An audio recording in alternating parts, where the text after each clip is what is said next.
Hello, hi, what's up everyone? It's me, Karen, your favorite booktuber, and I'm here today to do the end of year book tag as we now have like a month left in the year. The first question in this book tag is, are there any books that you started this year that you would like to finish? Now, I have quite a few. There's probably a few that I'm forgetting to mention, but the four I'm going to call out. And who's to say, oh my God, my laptop's freaking out.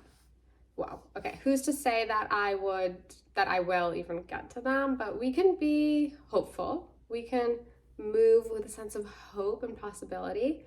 The first book, which you guys probably know and some of you are probably laughing about, is Martyr by Kaveh Akbar. I am still 50% of the way through and I kind of just want to finish it just to be like, yeah, I did that. But yeah, who knows? We'll see. Maybe I'll feel inspired in the month of December. The second book is Wandering Stars by Tommy Orange. I also probably got to about 50% of the way in this book, and I think what gave me pause was that it does seem like in the second half of the book, the teenage protagonist, or like whatever, he will have a stronger presence, and I'm not really that fussed about reading about teenagers, you know? It's just not for me, I think. And then the other two books, we have Greenery Street by Dennis McHale. Now, if you remember, in the summer, I believe I bought this book at that Boston bookstore because this and another one, this was one of the books that the bookstore had as a shelf talker, which is like something that they really recommend you read. And though it is interesting, like in terms of form and some stylistic elements, it's really kind of repetitive because it is a story of a couple, a man and a wife.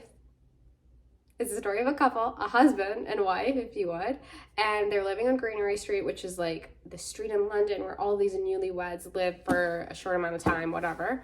And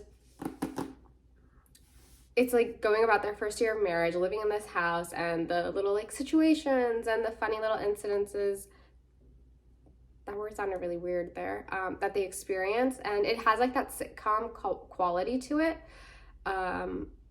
And there's this really strong narratorial voice, but it is a bit like there's no driving force to really compel me to read more of it.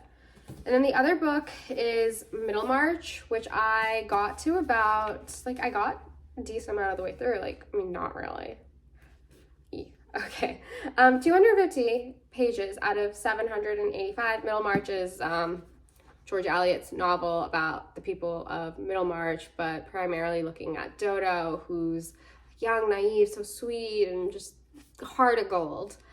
But I find her to be kind of grating and annoying, so I think maybe that's one of the reasons why I haven't read it. And there are times where there's like certain digressions that occur that I also don't care about. The character that I do really like is Rosalind, who's I have the feeling she's not going to have a happy ending, and I kind of am a bit miffed about that, if you would, because, you know, like, how dare a woman have agency and want to move up in life? God forbid, right? But I do think that this might be a good book to ease my way out of 2024 and into 2025. The next question on this list is, do you have an autumnal book to transition to the end of the year? Now, I kind of think I did this tag a little too late to be asking this question, but technically it still is autumn. Like, winter doesn't really start until December 21st, at least in this part of the world. Now, having said that, I think that, because I'm moving straight to winter, that's what I'm going to talk about. I think that I want to read some fantasy books in December. I think December is like a really good time to do that. I don't know which ones I will read. If you have any recommendations, do let me know. No Brandon Sanderson, because I feel like I've read enough. I'm sorted there.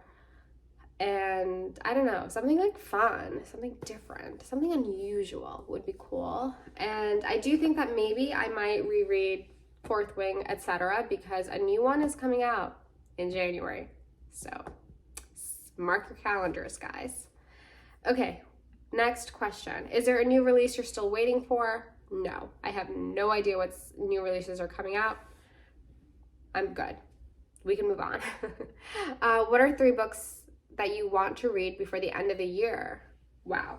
Okay. So if you guys don't know, You guys don't know this, but I'll tell you. In Plec, we're doing a readathon, and like there's prompts and a challenge and teams, and it's gonna get competitive. I know it's gonna be a good time. And so I picked out 3 books. 2 of these I think will be buddy reads, but yeah, let's start off with I don't know why, like for the last couple of weeks, I mean, now the feeling has dwindled, so that's a little worrisome, but for the last couple of weeks I had been feeling a desire to like read the Iliad and like the Odyssey and like whatever. Now in high school I did read the Iliad, so I can like not return to that I think right now, but I don't think I actually read the Odyssey. Like I don't really have a strong memory of it, so I'm going to be reading this by my guy Homer.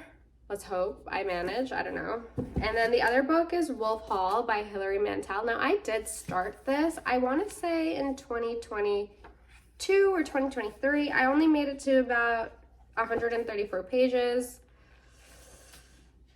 But I do know, like, it was interesting, yes. But I don't think I had submersed myself in her voice enough to continue, but hopefully this time I can go about it. And then the final book, the third book, a Plec favorite, if you would, of certain people, The Black Prince by Iris Murdoch, which I don't know what happens in this book. I don't know anything. I'm a little scared because it's a big book and the font is small. But I haven't read any Iris Murdoch, so, and this comes highly recommended by Kit. Okay, the next question. Is there a book you think that could still shock you and become your favorite book of the year? Now, I am in a bit of a slump, sort of, if you would. I'm not reading as much in the month of November. I have not read as much as I have in the prior months because, God forbid, unfortunately, I've gotten busy, which is like, not fun, so I have less time to read, but I think I'm like starting to acclimate to this new busyness, so hopefully in December I can read some more. So as a result of that, what I'm trying to say is that I haven't been like thinking about what books I want to read. I just like pick up by whim the next book and hope that it is compelling enough to get me to finish it. But I do think I'm going to be reading Twice Lost with Yahaira, and maybe, like, I don't even know what this book is about, but you know how much I do love a McNally, so maybe I'll love it. Maybe it will be my favorite book of the year, whatever. Have I started making reading plans for 2025? That's the final question. And I would say yes, but in an abstract way. I need to carve out time in my calendar, my busy calendar, to be like, let's get serious. Let's really think about goals. And I would say that, like, can I really tell you? Like, you know, that's going to be a video in January, my 2025 reading goals, whatever. I think that I want to be more strict with my reading in the sense that I do read by whim in a way, and I want to, like, I mentioned this earlier in 2024, I want to read more Wolf and a few other authors, and I think the only way I can really do that is if I'm strict with myself and I like plan it out, like, okay, in this month I'm going to tackle this book, in this month whatever. And yeah, I think that's kind of the main takeaway that I have. And the reason that I have this idea is because I was skimming this girl's Substack and she mentioned how she does something really similar. Her, like, the books that the guidelines that she uses did not appeal to me, but I don't know, I think I just need to be a little bit more strict, like discipline. You need some discipline in order to get things to happen. And so maybe 2025 will be my year of discipline. I was about to say my year of rest and relaxation, but that was this year. Okay, anyways, thank you so much for watching. I would love to hear your answers to these questions. If there's any books that, I think the most exciting questions in here are there any books that you want to finish, that you started, whatever? And then the second one, are there any books you want to get to before the end of the year? For both of those questions, those are the most important to me. Please let me know in the comments, and with that, I will see you in the next video. Thank you. Bye.